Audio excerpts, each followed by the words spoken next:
guys, it's Rob at RsIslandCrafts. Welcome to my craft room. This is my WiP It Wednesday video where I show you anything that I've been working on this week, whether I worked on it for just a couple minutes or I actually finished a project. This week I have 9 projects to show you. 9! But one of them is all those bibs and burps. So let's get started because this could be a long one. I'm going to go ahead and show you all of the bibs and the burp cloths that I made. So anyone who's not interested in any of the knitting projects, anything after that is purely going to be knitting, and then you can go ahead and run off, and I'll catch you guys next week on my next WiP It Wednesday. So my customer likes to choose her own fabric. So she goes up to Joann's and, gets her 50% off coupons, buys everything on sale, finds the fabrics that she knows her family's going to love, or the fabric that she would like to give to her friends and family as gifts. She sends it to me, and then I go ahead and I make whatever she wants. I'm not sure if she's saving herself money, but at least she's getting the fabrics that she wants, and she's not leaving it up to me to purchase anything, which I kind of enjoy. Her daughter is having her second child. It's going to be a girl this time. The other child is a boy, and I believe he's 6 years old now, so he's going to have a little sister. So they had fun going out and picking out the little girly fabrics and everything like that, and you wouldn't want to take that away from Grandma, right? Whenever they have babies, I always make them these burp cloths. These are the cloth diapers. I'm pretty sure I showed them to you last week, where it's just got that thick channel down the center and then the little flaps on the side. And however they pin them up on the babies like this. Oh look, that looks like a diaper. So she chose these fabrics to go on these. Let me see. So she sent me these diapers. Some of these are really nice and thick, and other ones that she sent are a little bit thinner, but they're all going to work out fine. So I'm just going to whip through and show you the different fabrics she chose. Because I was changing out the threads, I do have them separated into boy and girl. Well, I considered the grays boy, but they're really gender neutral. I'm not sure if this one was gender neutral or girls. After I got going through everything, I just mixed them all up and it didn't really matter anymore. I like this one. It has all the alphabets on it. This one says, I love you. This one, because of the way the fabric was purchased, I couldn't get it so that the flowers were going up and down in the right direction. They are on the bibs, but then with what fabric was left over, it just had to be like this on the burp cloths, and it is what it is. There's nothing I can do about that. Then there's these cute monkeys and polka dots. So like I said, I like when she buys the fabrics because I get to see fabrics that I don't normally see. She does a really good job picking them out. I love you to the moon and back. And here's more of that alphabet. So that was 15 of the cloth diaper burp rags. And then we were talking and she wanted to try. Normally I make the bibs with either some flannel on the back or I use batting and I make an actual quilted one. But I showed her the ones where they're doing them with minky now, and that they're very popular, so she wanted to have those. So here's the one with the flowers going, they go in both directions, but they're actually right side up. And there's the fun minky for the back of that. There was very little of this. I think that's the only one. Yes, there was only enough to make the one bib because it was she got a 1/4 yard going this way. So there was that. Then the fun flowers. The minky, when you're working with them on the bibs, it's really not that hard. Because what I do is, let's say I need to cut out for the bibs, they were something like a piece of fabric that was 10 by 12. So I went ahead and I cut out the fabric, and I laid my cutout pattern right on top of the fabric, and I just made sure I had about 1 inch all the way around. And I did the same thing, then I laid it on top of the minky. I drew the outline of the bib.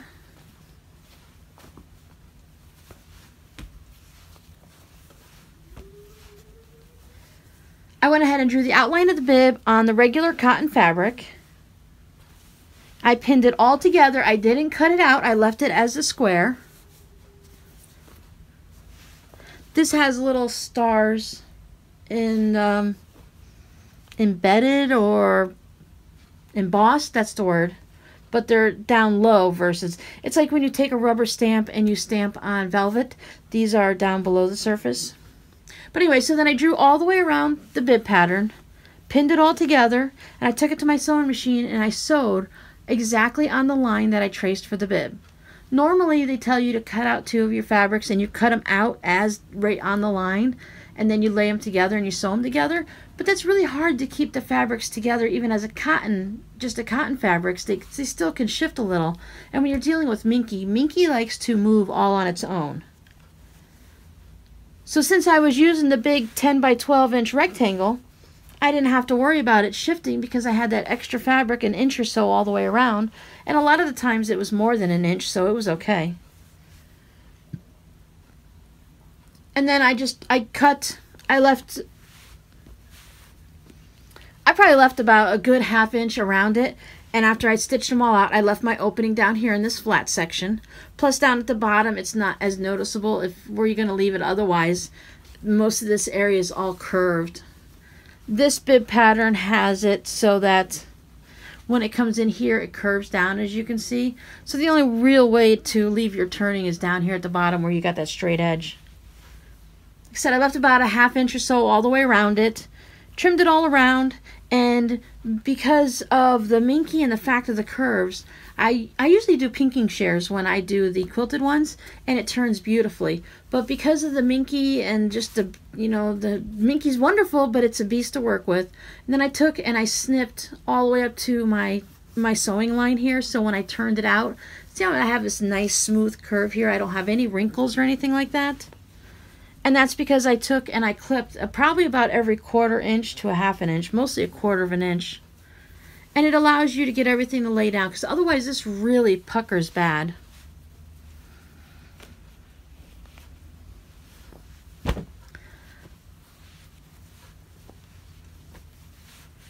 So then I turned everything out.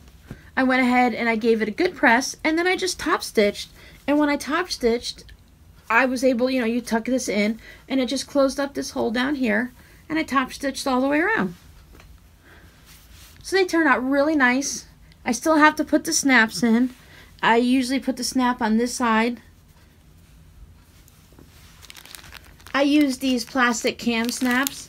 These are the only colored ones I have left. I have a whole bunch of black ones, and I told her, I said, hey, I just got black snaps right now. Let me know if you want me to have gray ones for the gray and pink for the pink or white or whatever. She's like, nope, just use black on all of them. But I have to go ahead and count all these out because I have a feeling I don't have enough for all the bibs, even if I use some of these white ones and the green on the stripes. But if I don't have enough, then I'm just going to go ahead and order white ones, and then everyone will get white. They are going to be behind the baby's neck, so it really won't be noticeable. So she didn't really care which way they went, what color. As I said, I went ahead and also, she sent extra fabric, and she's like, go ahead and just keep the extra fabric, Robin. I did keep a little of this for my backdrop.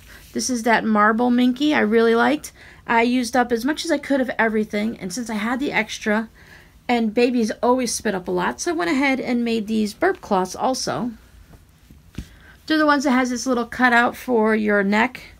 And I went and I did the same thing. I just tried to mix them up so that there's going to be more of the girls, and that's for her granddaughter, and then the niece is having the gray gender neutral. So I just wanted to make sure she had, if I was going to make extras and it was going to be an uneven number, then I wanted to make sure it was enough for her, and I had more girl than the gender neutral. But I think I got it pretty close. Either way, I'm going to tell her that she can either use these for the grandbaby, or she can go ahead and save them for the next one that has a baby, and she'll be ahead of the game. But I didn't feel comfortable keeping all that extra fabric. She always is very, very generous with her fabric. She does not want me to run out, so she always sends extra, because she knows I like to just play around with the scraps anyway. But I thought it would be nice just to... Oh man.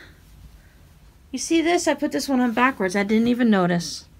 Well, she's going to have one less one now because this one is on backwards. This is the pink I Love You fabric. Do I have any extra? This is this pink I Love You fabric, and I have it on inside out.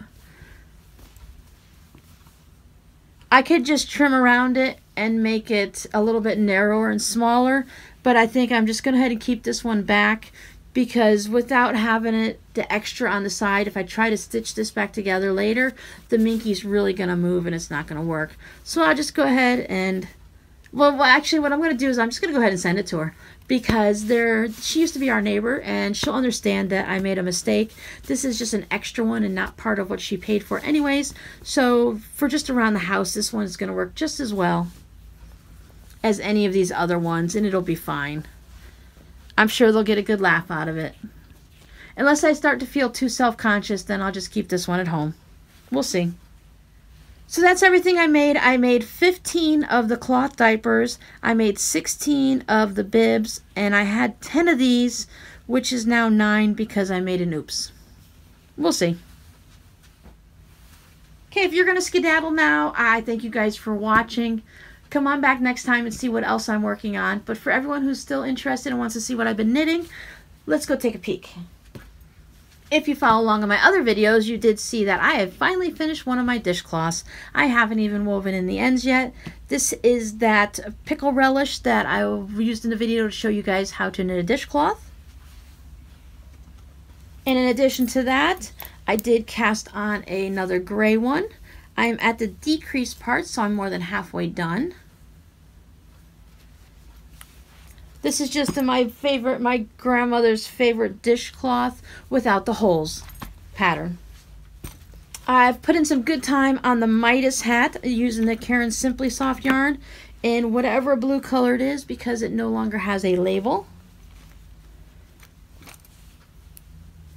When you last saw this hat, I was showing you how to take the provisional cast on and to go ahead and add it. This is the folded brim. It does leave a little bit of a line like that because this is double and this is single thickness. I want to wait and see when it's all done, and I always try on my hats to make sure they're not too big or too tight. So I want to see how that actually sits and how it feels. I'm sure it's going to be perfectly fine, but on this one also I am at the decreases, so this is getting close to being done. This is what the brim looks like on the outside. It looks just the same on the inside. And then the knit stitches on this side looks like purl bumps on this side. I think when this hat is finished, I'm probably going to put a halt on hats just for a couple minutes. I'm trying to catch up on all the different projects I've got going on. I'm really into Christmas mode right now, so I keep casting on new things. I would like to make some I really want to make some fingerless gloves to go, or fingerless mitts, however you want to call it, to go with all the different things that I'm gifting this year. So you kind of have a full set, even if they don't match. I might not have enough of this blue fabric. I might not have enough of this blue yarn to go ahead and make mitts. These are going to be for a guy, so the chances are I'm not going to have enough, so I'll just make it in a different color. And I don't know, do you really need to have your hat match your mittens when you're out shoveling snow? Is that a thing? We don't shovel snow here in Florida, so I'm really not sure if you have to match everything nowadays. If it's anything like my socks, I'm just happy to find 2 socks to wear at a time. I don't care if I got a red mitten and a blue mitten. Speaking of socks, I did a little bit of work on Robbie's socks. Just a few rows. But I've decided I'm going to go ahead and put these down for till the end of September. I'm not going to worry about knitting on them at all in this next week, because like I said, I've got a lot of these other projects to work on, and since Robbie lives right down the road, I have plenty of time to finish these and I don't have to worry about getting them in the mail. In my Zelda bag, I have my Agent 99 cowl. I put just a couple of rows on here. Let me get myself all entangled. When you're using your yarn doubled, it kind of tends to get a little messy. And as I explained in my knitting videos, when you're at the very beginning and you're trying to knit something, it's a little bit awkward. So I'm still at the early stages of this. I finished the first section of this cowl, and now I'm up into the second section. Just put, I think, 3 rows on, so it's not much at all.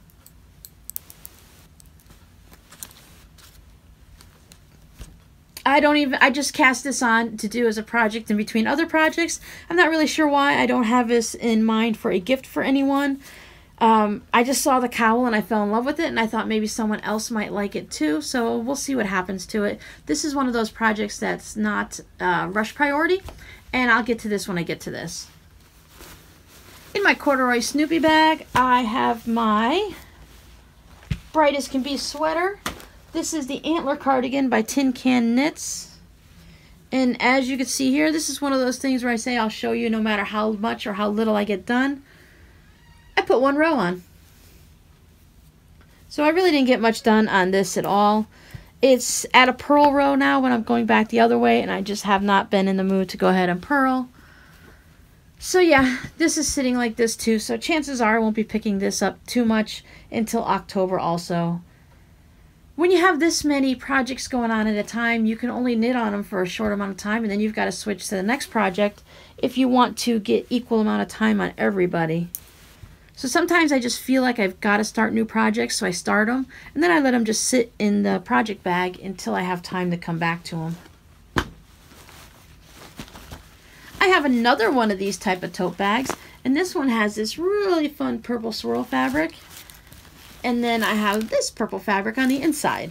And in this bag, this is a gift knit. Let me pull it out so you can see. This is the 3-color cashmere cowl. This is by Hohi Loki Telly. And what this, you can just wear kind of a regular cowl all scrunched around. I'm not really sure if she's just looking on the inside, whatever, or it's what it is it's a really, really tall and long cowl. I am way, way, way down here where you can't even see it into her shirt. And what's really fun about this is you can also pull it over your head and use it as a, is it a snood, a snood, where you kind of have as a scarf and a hood. And it's going to block out a lot of the wind if you're not wearing a jacket with a hood on it or something like that. Once again, Florida person. I've been here for many, many years, since I was 13, so I'm not exactly sure how all these fancy things go nowadays. When I remember being a kid is we had a scarf and we had a hat and we had mittens. This is my color card. I'm doing this in purples, whites, and red. I thought it was, purple's going to be my main color, so I thought it was kind of like the Red Hat Society, the Purple Hat Society. When I get old, I'll wear a purple hat. Do you guys know which group I'm talking about? Alright, anyway, let me show you what I've got.